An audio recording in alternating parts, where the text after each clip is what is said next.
Мала соба, постојано зуење и многу фокусирани деца. Вака изгледа и звучи еден типичен ден во школата за летање со беспилотни летала Free Sky Ukraine. Од безбедносни причини не можеме да откриеме локацијата и презимињата на децата. Спочатку звикаємо по колу літаємо, тільки потім... Серхит Качук ја разви програмата за обука. Тој е професор по музика, но целосната инвазија на Русија го принудил да се преквалификува. Тоа беше трагедија која вели можело да се избегне. На 7-ми ден войни вбили двоюрідного. На 7-миот ден од војната мој братучет беше убиен. Мораше да оди во извидување по непријателот. Беше можно да се испрати беспилотно летало со камера Mavic, но тој не знаеше како да управува со него, ниту неговите другари. Тие лично отидоа и загинаа. Затоа Ткачук решил да научи да лета со дронови и се надева дека со учењето на другите би можело да има помалку инциденти како оној што го уби неговиот братучет. Тој вели дека летањето со дронови многу е слично на свирење на музички инструмент. Коли ми навчаємося грати на музичному інструменті, нам треба синхронізувати. Кога учиме да свириме на музички инструмент, треба да ги синхронизираме очите, мозокот и прстите. И при пилотирањето дронови мораме да координираме различни сетила.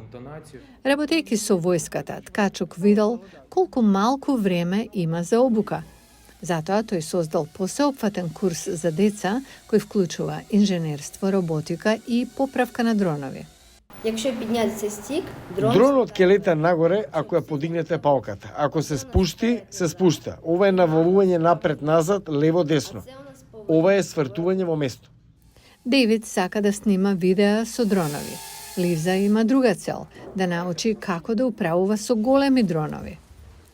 Тие велики дронови ќе можат поношат. Големите дронови може да носат многу килограми. Би сакала да испорачува млекови или прехранбени производи на овој начин.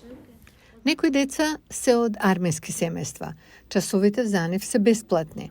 Нивните причини зошто сакаат да научат како да летаат со беспилотни летала често се поврзани со војната.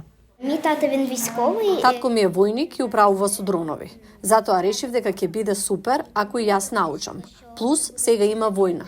И важно е да знаете да летате дронови. Но Ткачук вели дека неговата главна цел е да ги научи децата како да користат беспилотни летала во мирно време, а не во војна. Я навчаю дітей не раді того, що... Јас не ги учам децата да одат во војна. Дроновите се иднината. Порано одевме од коњи до коли, сега преминуваме од автомобили на дронови. Во сите области ќе има дронови. Free Sky Ukraine тренира деца на возраст од 6 до 16 години. Ткачук вели дека сите часови се полни.